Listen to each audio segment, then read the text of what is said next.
Oh my God. Wait till you see my charts, my examples. You guys are not going to believe it. Trust me, I've had so much experience with this. Thank God. Wait till you see the chart of Vodka Tonic listening to a Pixies cover band or something. Yeah, wish I would have known that before I slept with you. Hi, everyone. It is Meredith, your evolutionary astrologer. And today I have such an exciting technique. I have a video that could quite literally change your life. And if you start using astrology this way, you're really going to see the truth about timing and the truth about your relationships. It's really quite shell-shocking. What I'm going to teach you today is the importance of the first meeting chart. The very first time in which you meet somebody, if you cast a chart for that very moment, that entire chart is your relationship chart. It is showing you how the connection is going to go. And this is particularly important when we're talking about a first date or a job interview, or whenever you want to make a great first impression. Now, I really do pay attention to where the planets are at the time of that very first meeting. And I'm going to show you two examples of a first meeting chart. I'm going to show you the example in a little bit after I teach you how to do it. I'm going to show you an example of a first meeting chart where I went on a blind date.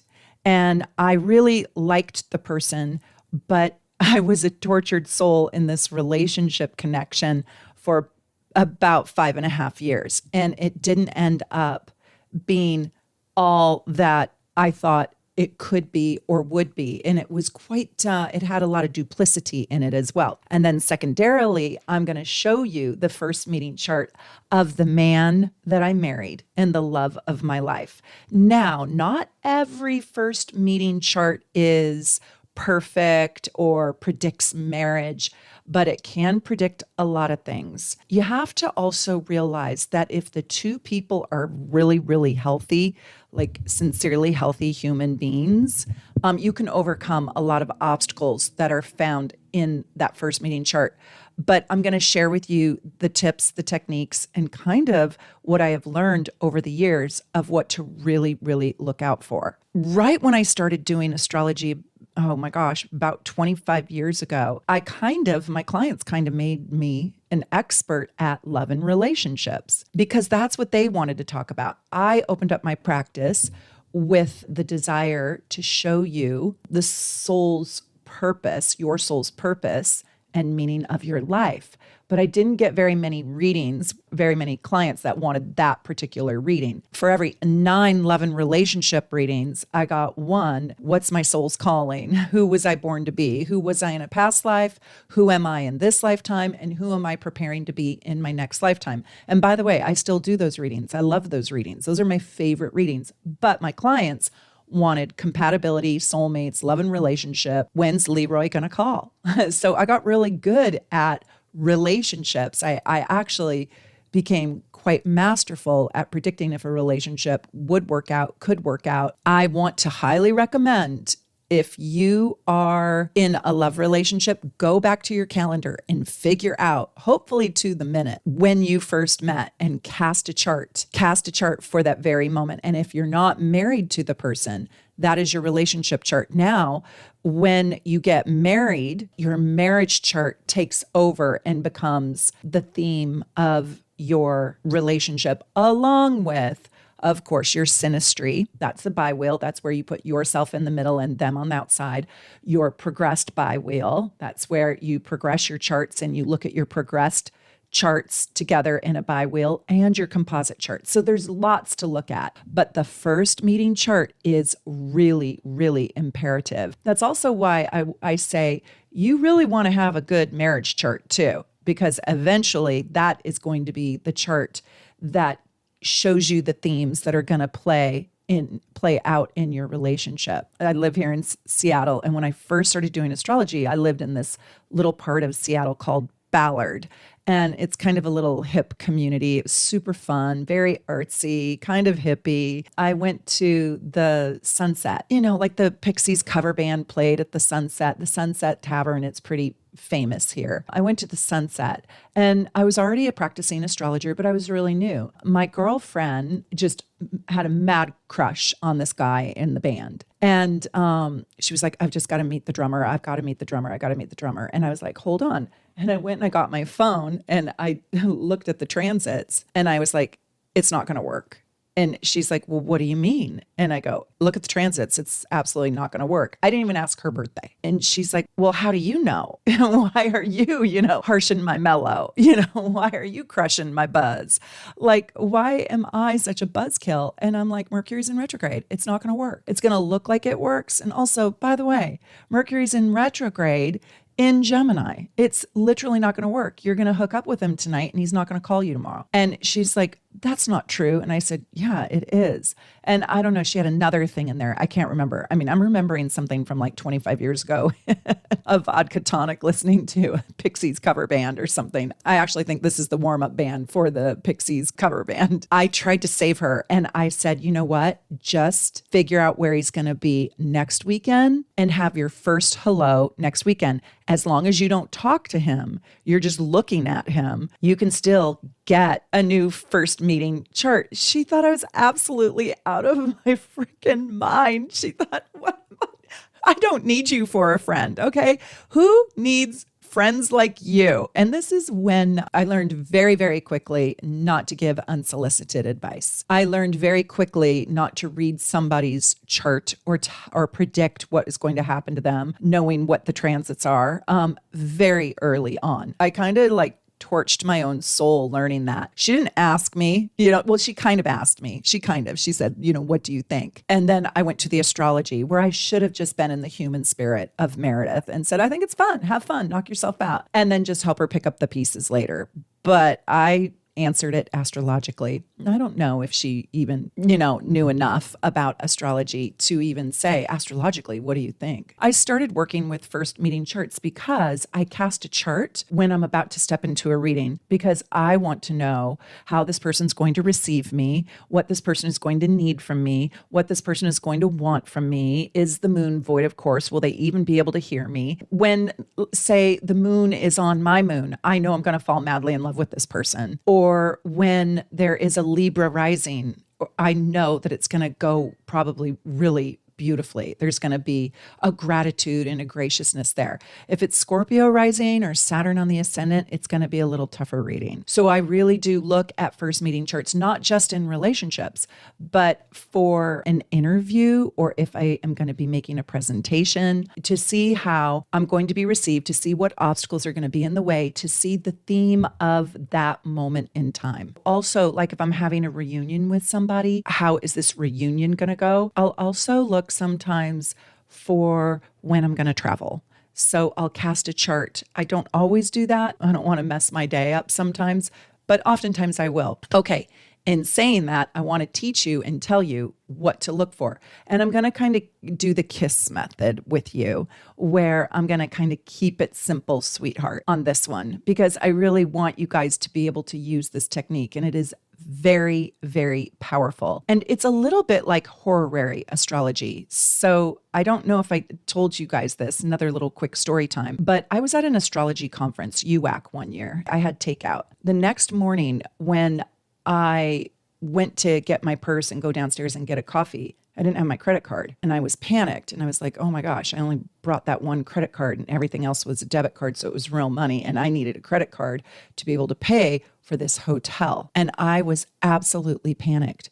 And so I went and I asked my friend who's really, really good at horary astrology, where is my credit card? And she goes, let's cast a chart. When's the last time you used it? When's the last time you saw it? So I cast the chart for the very last time I saw it. That's when I paid for that takeout. She looked at the chart and she showed me. So you can do this too with this first meeting. And this isn't totally first meeting, but you can cast a chart for any time in the day to see what the theme is. Well, would you believe this? We cast the chart for the last time I saw that credit card. And Candace was like, look at this. It was literally money in the trash The eighth house is the sewage system. It was like Venus in the eighth or something. It was a couple roads led to in the trash. Oh my God. I paid for it and then I put the credit card in the bag that I had the food in. And housekeeping came and cleaned the room.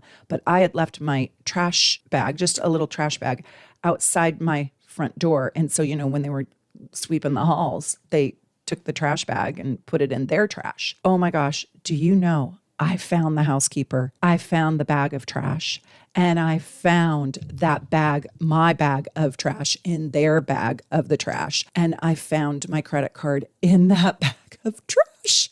Yes. So you can also use this technique if you've lost something. You just have to know the meaning of the houses and how to read the chart. So that's a little bit more difficult, but I wanted to share with you. Astrology is very, very, very powerful. And I was so happy. I was at an astrology conference and my friend Candace is this expert in Horary. She was just so good. So the very first thing is you have to look at the sun in the chart. And the sun is going to show you the theme of that meeting, that encounter. And if it's a relationship, it's going to show you the theme of your entire relationship until you either break up and spend time apart and then meet again. And then that second meeting after you officially broke up, I'm not talking days. I'm talking like a significant amount of time. Like you went your way, they went their way. And your first meeting is like a brand new start with the person who it didn't work out with. Thank God. Wait till you see the chart. I'm going to share it with you. I can clearly see I was literally spared a bullet. I really was. And I do believe that. There were little breakups all along the way over the course of the 5 years. I never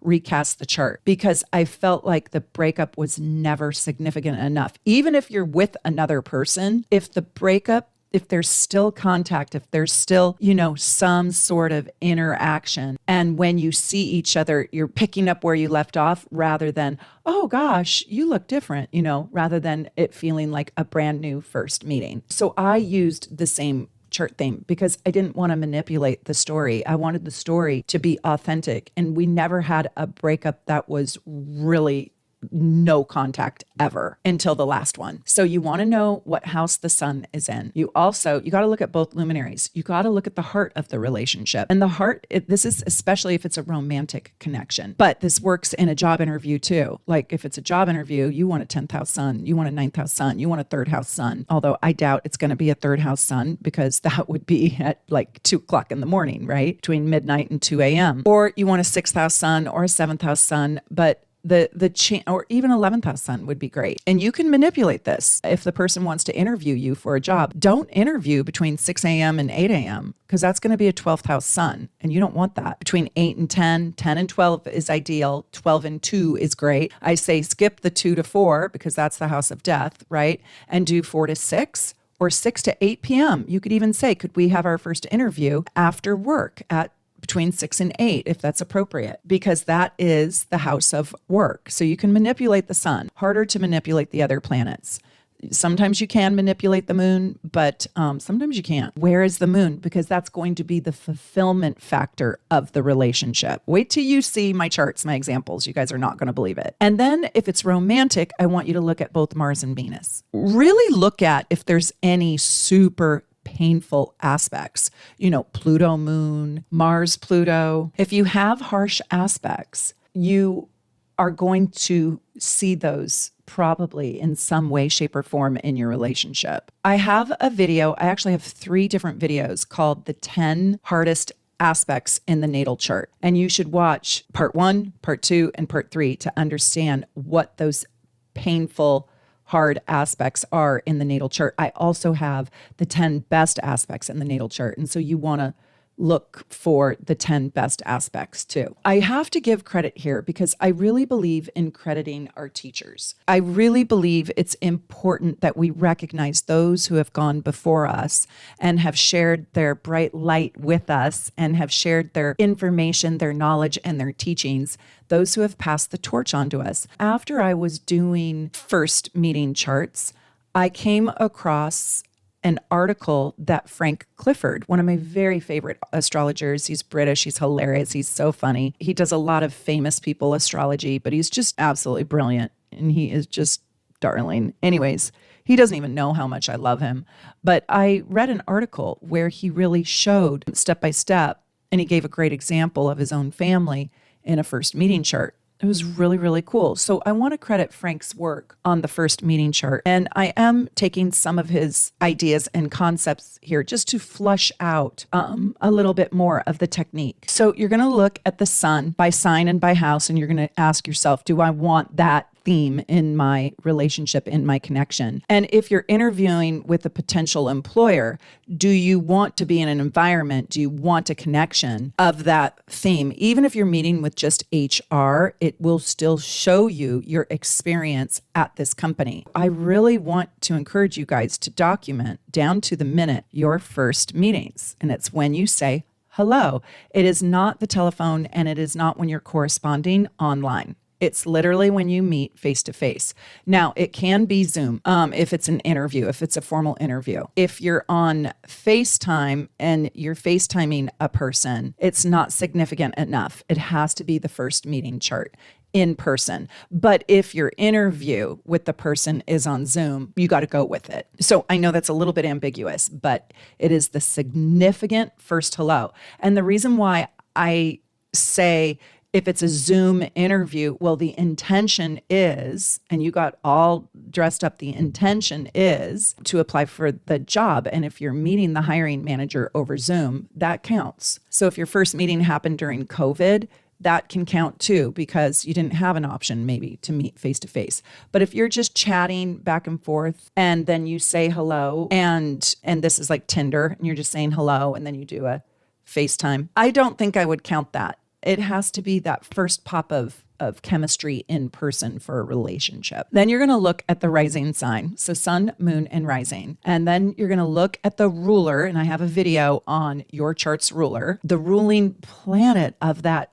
first meeting chart. And do you have an affinity to that planet? Is that planet going to be Mars and Pluto? Well, do you want that kind of relationship? I mean, if you're applying to be a scientist or work at NASA, okay. But if you are interested in this person for a romantic relationship, do you want that? Maybe if you are a Scorpio, you like that. So you have to ask yourself, do I want scorpionic themes? And do I like this Mars-Pluto placement, the rulers? Do I like the ruler's placement in the natal chart? Is it in a good enough place for you? Is it in a happy enough place? Does it inspire you? And then I want you to look at the descendant and the angles. And you also have to look at the phase of the moon. Another thing I want to say is all the planets can be retrograde.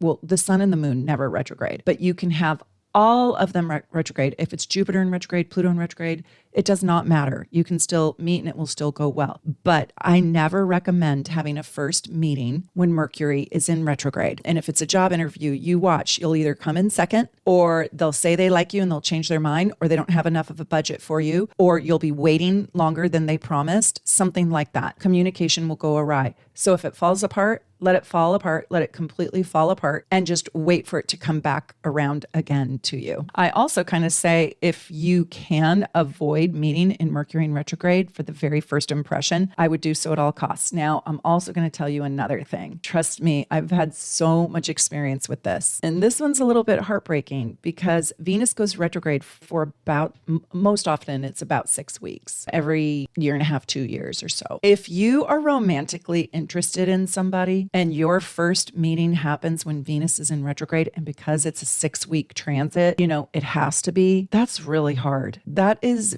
I think, what I have experienced myself and what I have seen is that there's often duplicity around love. Like perhaps the person isn't all the way divorced, or the love will be hidden, or the love will be unexpressed, or the love will be hard to have. The love will be withheld. The person lives on the other side of the country or world.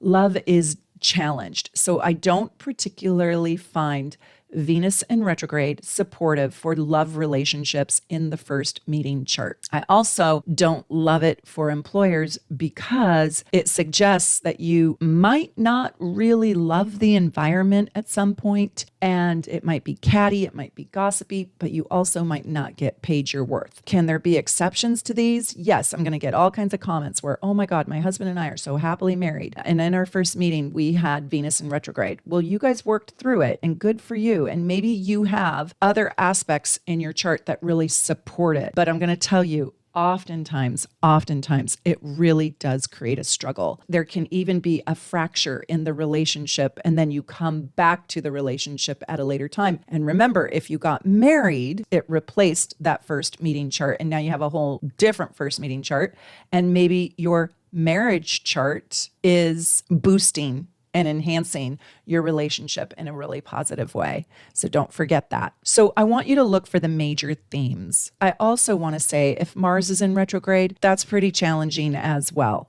But we know that Mars was in retrograde for 6 months when it was in Gemini. And it was you can't tell somebody, okay, I'll meet you in 6 months' time. That's not going to work out. So what I would do is if my first meeting chart was going to be when Mars is in retrograde, I would make sure that I had a great moon and I had a great sun compatibility, a moon-sun compatibility inside the chart. So I would stall it and delay it for a couple of days until the moon was in a great place to the sun in the first meeting chart. And I would also be praying that the sun and the moon were going really well with my placements, my harmonious placements, and my benefic planets in my own chart. I would want the sun moon to be in a happy aspect to either my ascendant, my descendant, my seventh house cusp, Venus, my moon, my sun. Okay. Are you guys kind of getting it? So it's really important that you get a happy moon in the chart. A happy moon is really critical because that's how fulfilled you will become. So that first meeting chart is going to really reflect the energy between you and the other person. As Frank says, it's going to reflect the essence of the relationship. Not only that, it's going to show the opportunities and the challenges that the two of you are going to experience. And I want you to have fun exploring your first meeting encounters. I also really recommend that you go and look at relationships or job interviews that didn't work out and go look at that first meeting chart for those relationships or those jobs that you didn't get or those awkward moments. Like I remember once I gave a presentation and it was good, but it wasn't as great as I knew I could be. The energy that day was very, very difficult. Don't forget that the phase of the moon is really, really important. The phase of the moon shows you the ability, the capacity, the method in which you will find fulfillment in this relationship, if you will.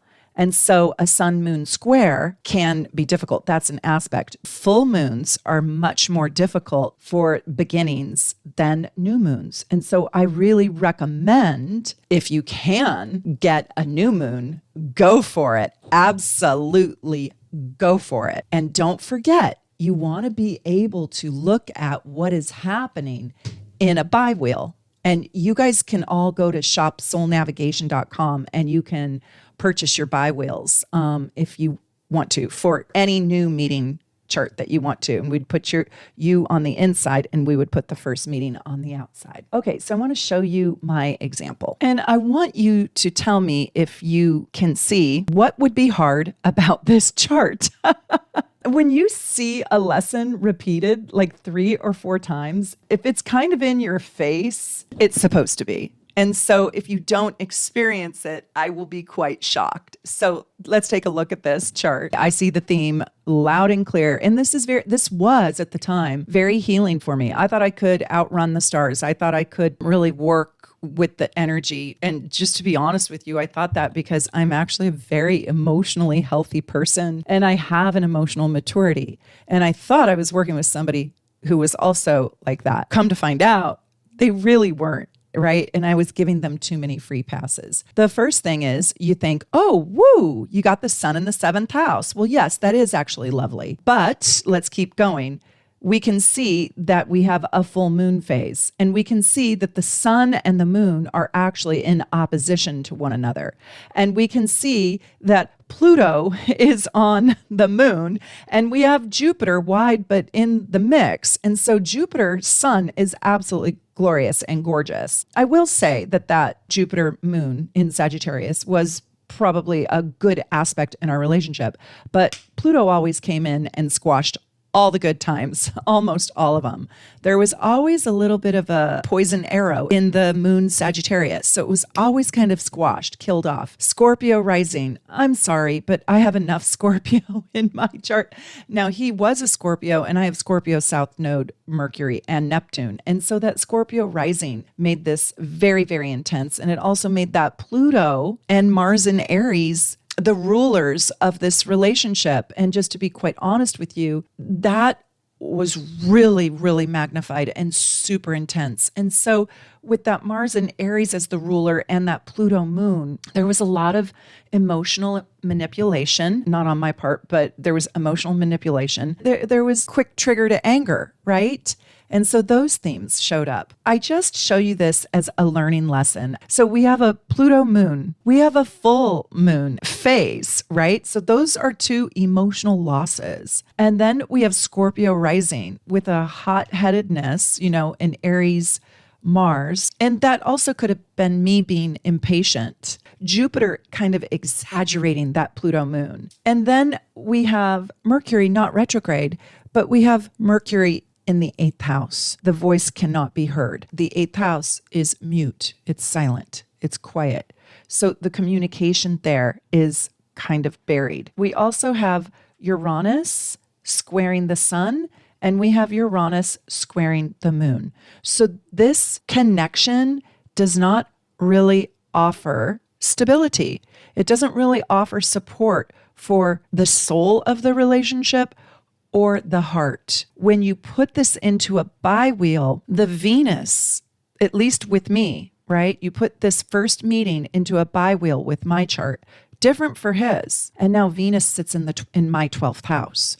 And when Venus sits in your 12th house, that is deception and deceit oftentimes on the subject of love. And it can mean that there is oftentimes an unfaithfulness. While this might look fabulous, Venus as the ruler of the seventh house, and it's in the ninth, you can kind of see some of the reasons why I would want to try.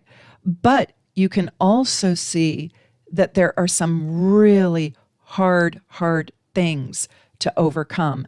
And in my personal chart, the moon sat right on my Venus, but so did Pluto. I had no chance. It's really hard to mess with Pluto.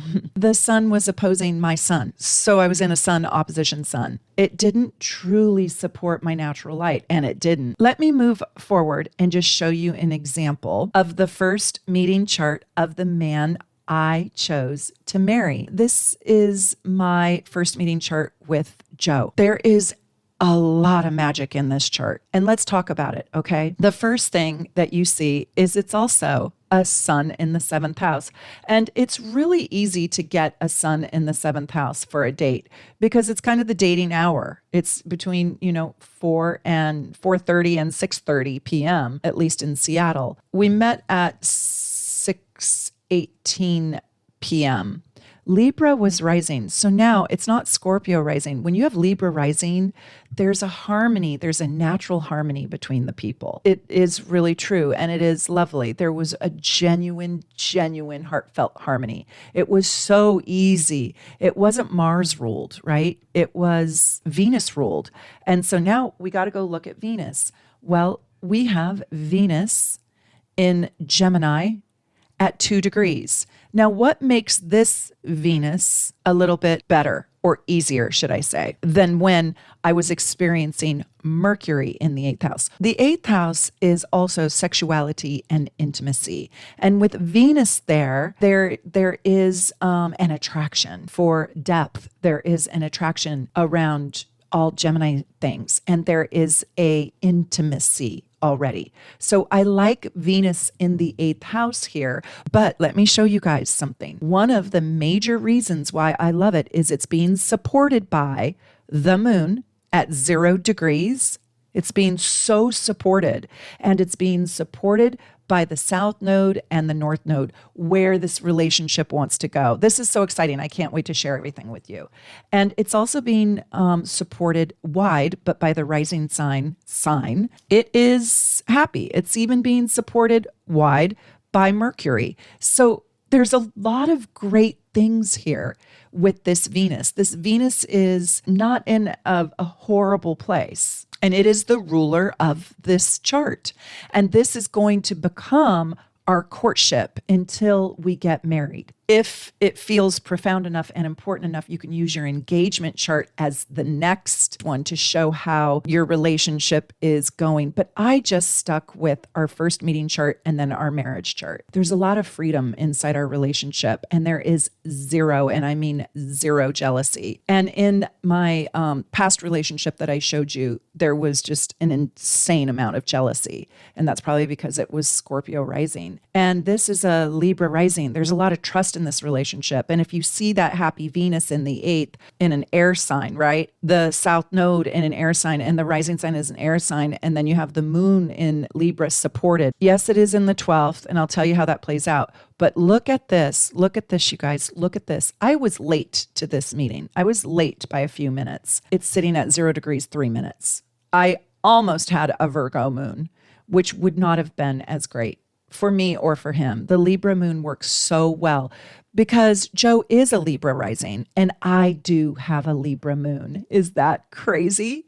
So when I put this in a bi-wheel, what's so exciting about this is the North Node in this chart sits on my husband's moon. His heart is going to be fulfilled when our relationship is in its best expression. And my moon is the moon of the day. The moon in the 12th, I don't particularly love. I don't love the moon, Venus, or Mars in the 12th for a romance, or the sun, definitely not the sun, for a romantic relationship. But because it's supported here, it works really, really well. That moon sits on his rising sign and it's in harmony. And I like the air in this chart because it creates a lot of freedom. Now, the other thing that I absolutely love about this chart, by the way, you guys, I did not manipulate this day. I didn't calculate that the moon was going to be in Libra and I was going to wait. I did not. I did look at the day and I saw that it was lovely in general. And I also knew, okay, so I'm confessing. I also knew that I wanted the time, but give me this. My daughter had a gymnastics practice and I didn't want to spend a lot of time, right? I mean, look at Uranus is on the sun. I didn't want to invest a lot of time. I didn't have a lot of time. I was a busy mom to like a 6 or 7-year-old little girl. And she had an hour gymnastics practice. And so I said, we could meet next door for a drink. This is a cute little story. We could meet next door for a drink. Would you be okay with that? And he said, absolutely. I totally get it. No problem.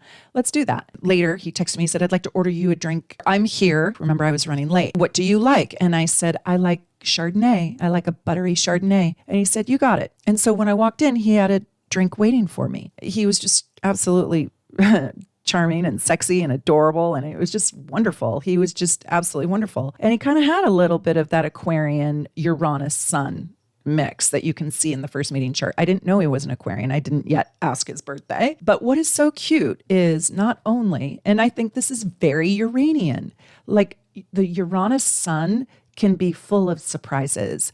And he was such a surprise.